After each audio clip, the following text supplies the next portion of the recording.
Yun. So what's up guys? So another day, trading day na naman. So right now, no, so ang aga-aga, so time check, it's 10 minutes before 4 a.m.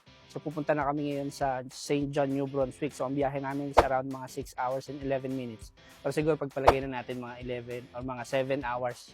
Kasi syempre may mga kami stopover ng New pa kami. Brunswick. Kasama namin si Perodel. Yeah. Iyon, no? So, time check, mga siguro 7 hours Perodel. Makarating tayo.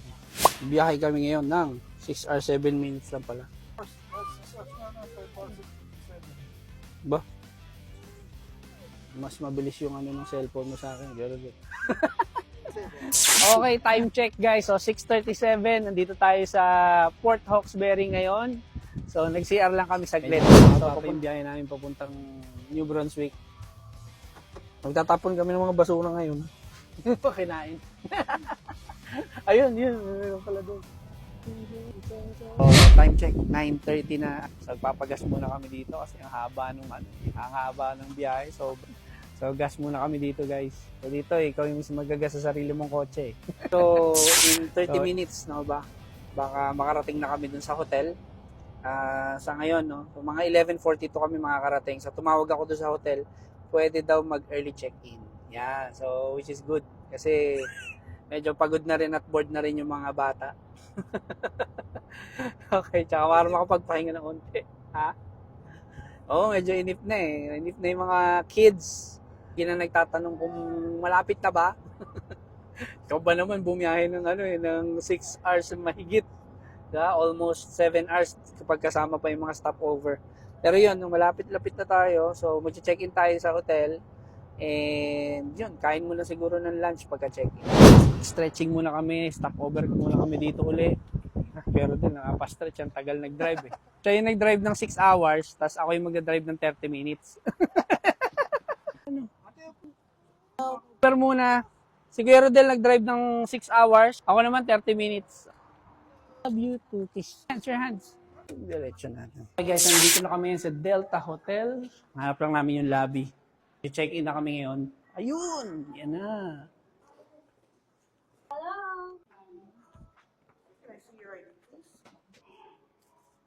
Check-in na kami ngayon. We're getting 2 rooms. So ito yung isa.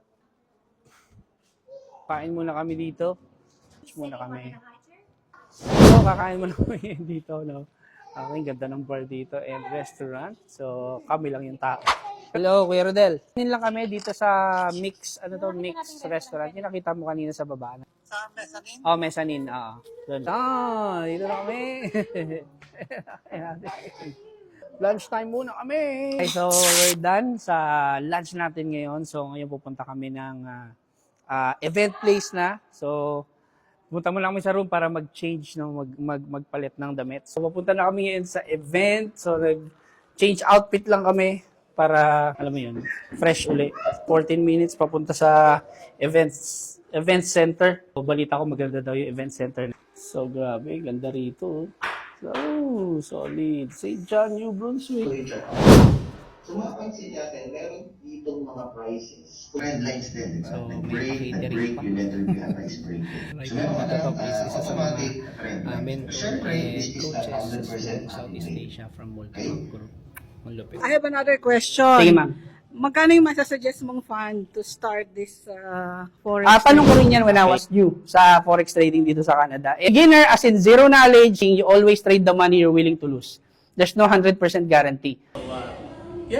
So, tapos na tayo sa day 1. So, meron pa tayong day 2 para sa meet and greet natin sa Fredericton. Kita-kit sa day 2. Let's go! Okay guys, so second day ng ating roadshow. Let's go. Pupunta tayo sa Fredericton. So, sa isa sa mga restaurant doon. So, kita-kita tayo dyan guys.